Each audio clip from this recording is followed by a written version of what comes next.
Hello everyone, I'm Greg Weaver. Welcome to The Audio Analyst.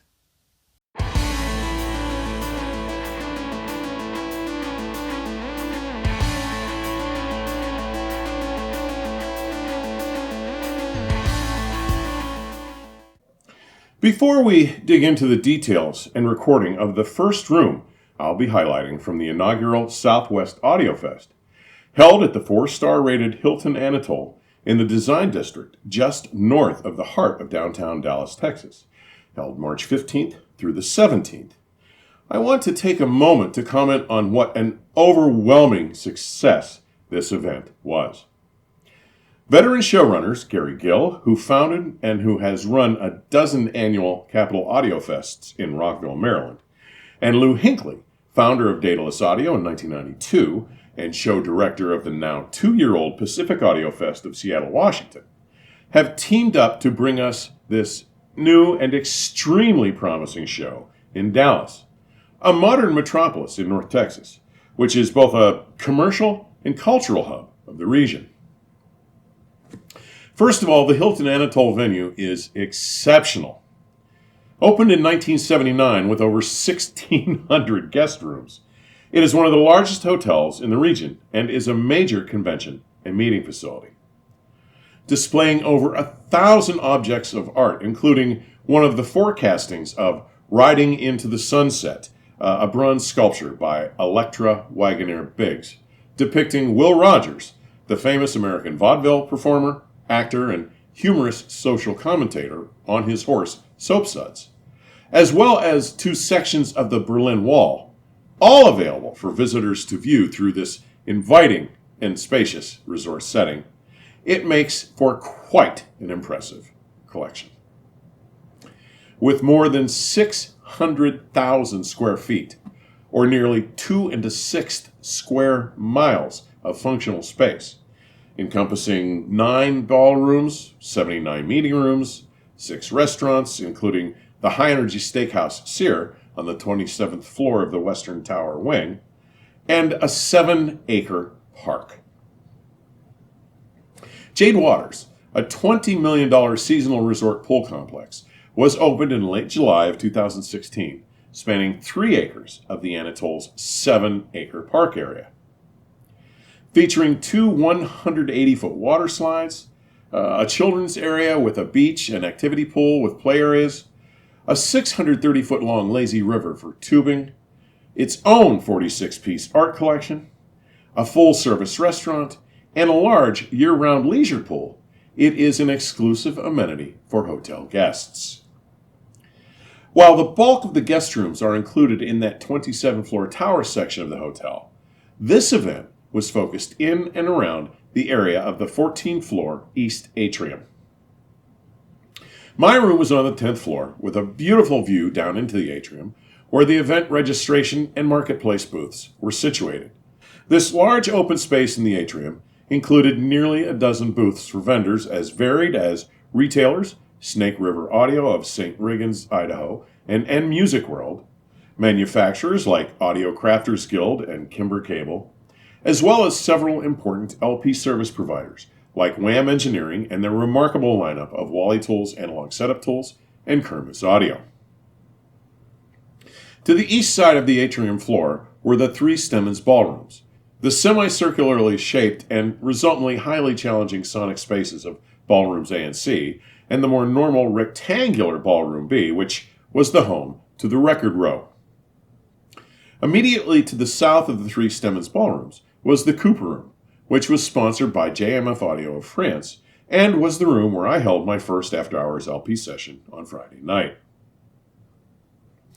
In the southeast corner of the atrium was the entrance to the enormous and grand Carpenter Ballroom, which spanned the length of the atrium's south wall, sponsored by the Valve Amplification Company and Decora Acoustics. This monstrously large and open location, with its primary space some 86 feet deep, 31 feet wide, and opening to a cavernous 18 feet in height, is where I held my Saturday evening after-hours LP session. More on both rooms' sounds and those after-hours LP events will follow as I shot videos in both of these exceptional sounding spaces. And as a brief aside, Before I get into the show coverage, if you've seen episode 160 detailing how I scoured Vienna to share my experiences visiting some of the residences, the site of the first performance of his glorious Ninth Symphony, and the final resting place of Ludwig van Beethoven, it will come as no surprise that I was drawn to the infamous Dealey Plaza, the site of the assassination of our 35th president, John F. Kennedy, on November 22, 1963, which is less than 3 miles to the southeast of this magnificent resort. Today, I want to highlight the remarkable sonic achievements accomplished in room 1401, as sponsored by 3MA, a Houston retail establishment, United Home Audio, and High-End by Oz.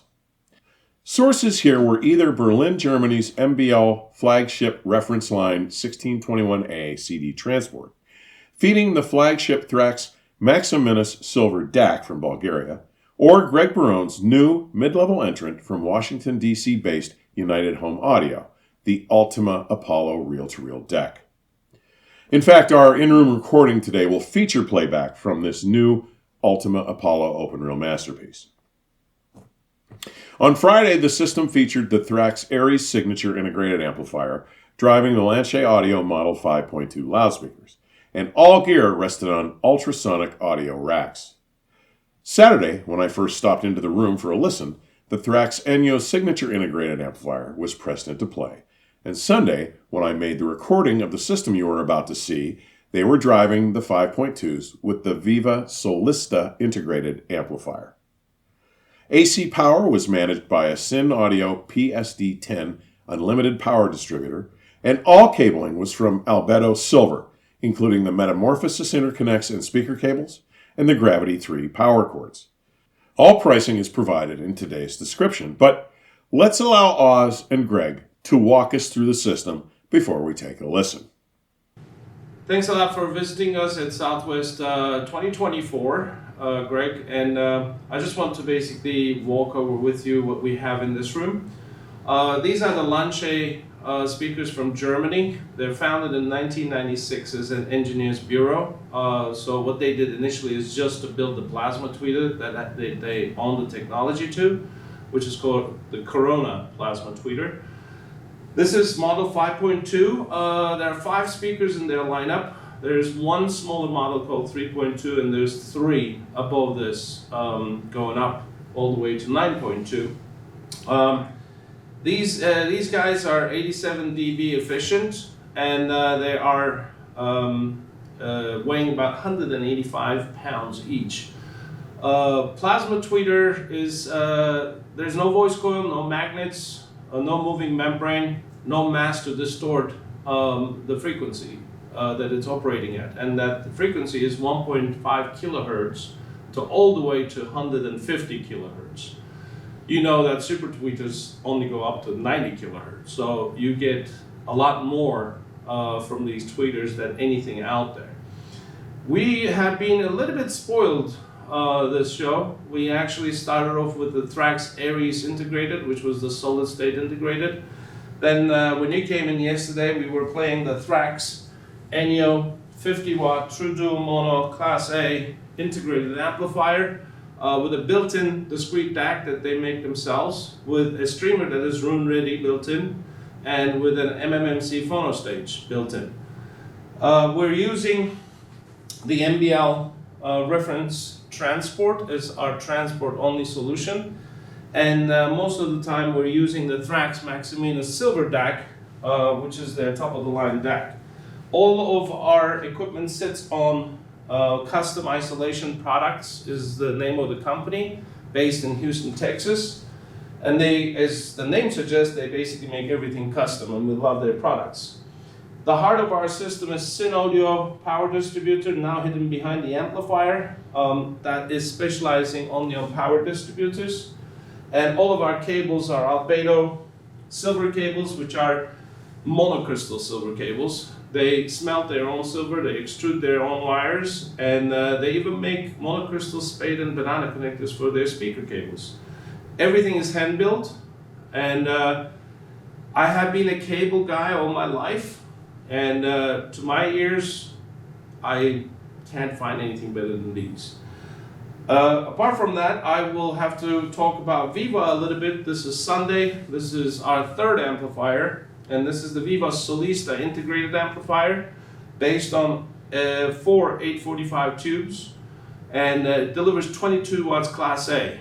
Now, people are a little bit wary about being 22 watts, but Greg is one of my dealers for Viva in Virginia, and he's driving NBL speakers with it.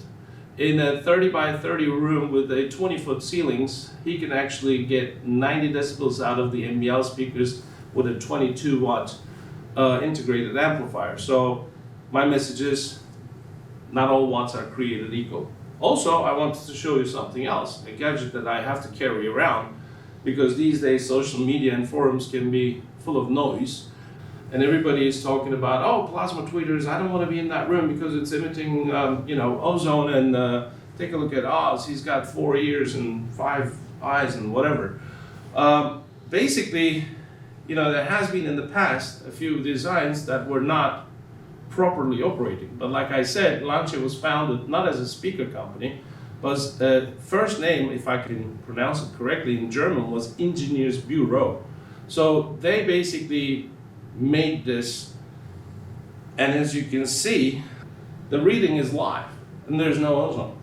So the next thing I'm going to do in the next show, hopefully we'll see each other, I'll have another gadget in my neck for those people who doesn't know about the smell of ozone. So when they say, oh, maybe the reader is wrong, maybe this, I said, okay, if there's ozone, you have to smell it. And if you don't know the smell of the ozone, I'm just going to generate it so that they can smell it. But there's absolutely no ozone emitting from this tweeter. With that, I'll hand it over to Greg, who has one of the finest sources in the world, and he will talk you over his new tape deck. Well, thanks for coming in, Greg. We appreciate it. I'm Greg Barone with United Home Audio. I've been an audio dealer for 30 years and been making reel-to-reel tape decks for about 15 now. And I can remember when I first started, people would come to the door, they'd point and look and go, do you have any 8-track tapes in there? So yeah, it's been a long road, but luckily tape seems to be experiencing quite a resurgence. One of the reasons is, how was the music ultimately recorded back in the day? If it was recorded to tape, why not stick with tape instead of converting it to zeros and ones and things like that, or even squishing vinyl? Might as well just stick with the way it was originally recorded onto tape. I've been making these decks all the way from a phase 1, and now I'm up to the UHA Super Deck. Don't know if you can see it in the picture, but that's the pinnacle. And interesting story, the guy that bought my very first phase 1 deck, he is now upgrading it to a super deck. So you don't throw anything away with UHA. Hey, that's a slogan. But in addition, you can take the phase 1 and bring it right up to a super deck, no problem. This one that we're showing at this show is the Ultima Apollo deck. The first one I built, Jonathan Vallon has it right now for review. And he says, well, what are you going to call it? And I said, well, I don't know, I guess Ultima 6. He goes, no, you can't have it. It's got to have a better name. So he's like, give me a better name. So we kind of came up with Ultima Apollo. And who is it? Lee Scoggins says, you'll love it to the moon and back. So it's Slogan City around here. But this deck has everything I could possibly get in it that would fit, that is super deck quality. In other words, much larger gain stages. In fact, they wouldn't even sit horizontally on the board. They had to be put vertically, but that all worked out okay. And as I was working on this, I told Jonathan Vallon about it, and he kept saying, I kept saying, I'm gonna make it if it fits. And he's like, you keep saying if it's gonna fit. Is it gonna fit or not? Well, it fit. So much larger gain stages, much larger EQ stage.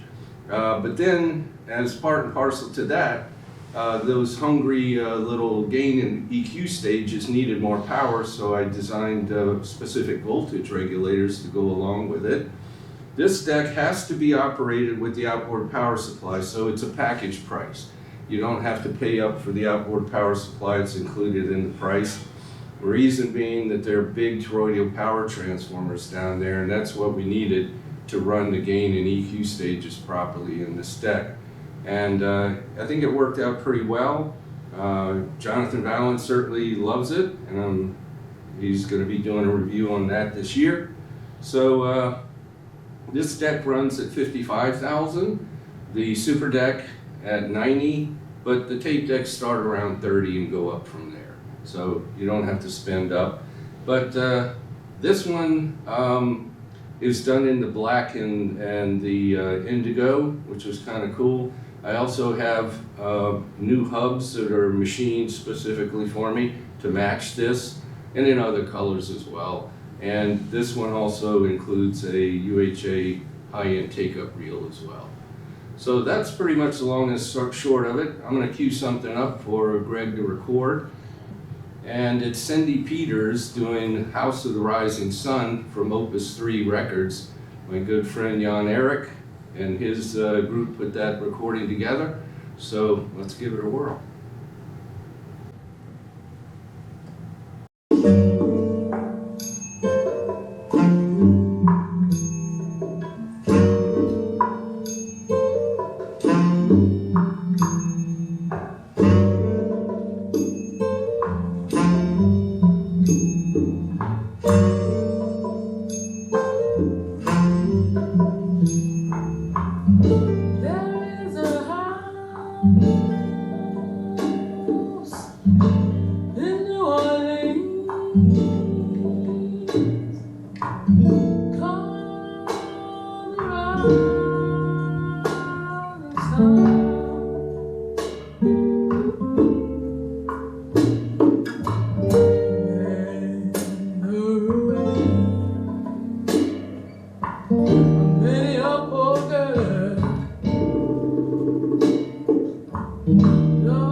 I want to thank Oz and Greg for making the time on Sunday, that last day of the show, to allow us to bring you this recording, as this was one of the top 5 systems I heard at this inaugural event. Saturday, when I was in making my notes, they were featuring the Thrax Enyo signature amplifier. Described as a modular audiophile system, it joins the growing ranks of entrants from manufacturers to present essentially a single-box audiophile solution. A single-ended triode design using zero global feedback, it offers a fully differential balanced signal path with transformer isolation for the inputs. The preamplifier board features a switched resistor volume control, hosts their moving magnet and moving coil phonostage, offers Bluetooth connectivity, and its DAC supports streaming of multiple protocols, including up to 32-bit 768 kHz over USB and DSD. The beautiful Viva Solista integrated amplifier is based on the output of 4 845 tubes. A single-ended integrated amplifier, it uses point-to-point wiring and zero negative feedback to deliver 22 watts of Class A power. And as Oz mentioned, it was the amplifier in play during the recording of the room today. I want to focus a bit on the Lansche Audio Model 5.2 loudspeakers, which, represent an amazing accomplishment. They are a three-way bass reflex design using the unique Corona plasma tweeter. What the Corona plasma tweeter could accomplish, with its hard-to-describe lightness of treble reproduction and its absolutely insane sense of precision and speed, is nothing short of extraordinary. The current Corona driver is an 8mm device that is not bogged down by the mass because it directly excites and utilizes the air itself as the medium of transmission. An 8mm long arc is set up between an extremely small curved annulus in the middle of the combustion chamber with a high voltage outer electrode placed outside the tweeter's combustion chamber. The resulting sound field it generates, given its absence of any system-generated noise or resonance across its entire operational frequency range of 1.5 kHz to 150 kHz, without ever betraying even a hint of harshness or hardness, is simply breathtaking and remarkable. Now, its application here in the 5.2 integrates it with a 6.5-inch papyrus coated mid-range driver and an 11-inch aluminum bass driver. You typically do not hear such exceptional integration and coherence with such a disparity of driver materials. But the Lansche 5.2 sang with one remarkably coherent, clear, and radiant voice. But this hasn't always been the case. The Lansche story goes back some time to 1990, when they were founded as the Lansche Engineering Bureau with the development of the first ion plasma tweeter. And it was the year 2000 before they introduced their first speaker to the consumer market, the original semi-active version Model 3. The name Lansche Audio was adopted for their product line in 2003, and the Model 4, still in a semi-active version, was launched in 2004, with the Model 4.1 following in 2006.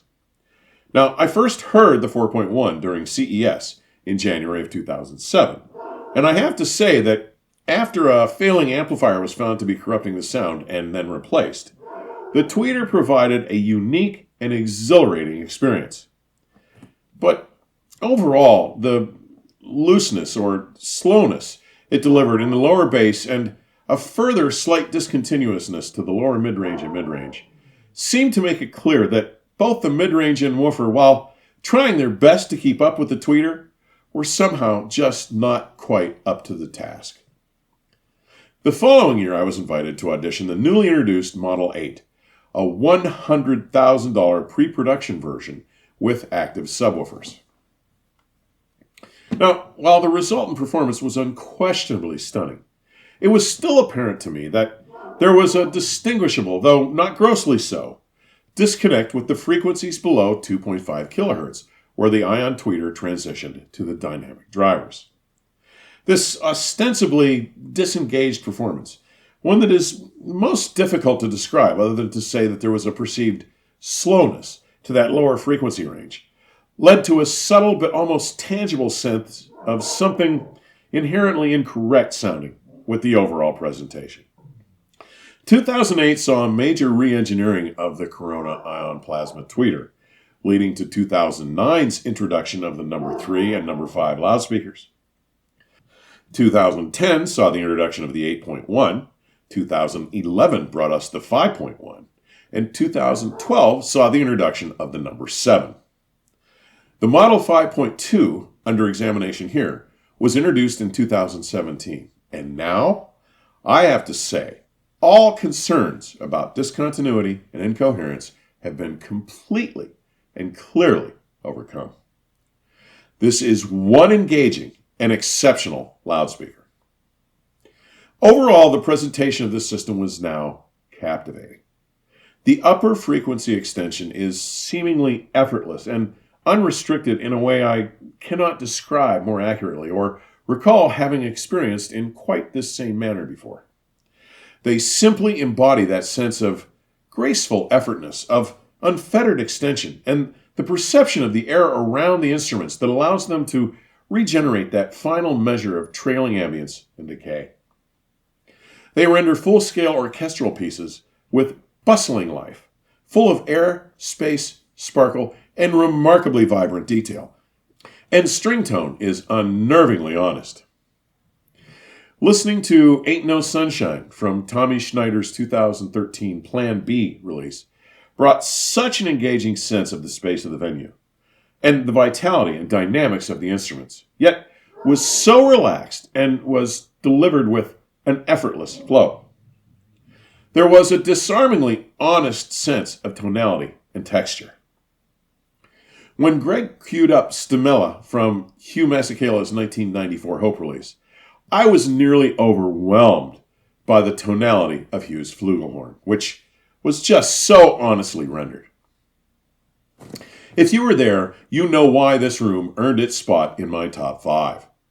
If you weren't, go out of your way to hear them at Expona or any upcoming event. You won't be sorry. As always, thanks for taking the time to drop by today. Further information on supporting the channel may be found in today's description section or at my website, theaudioanalyst.com. Please stay safe and keep the music playing. Till next time, cheers.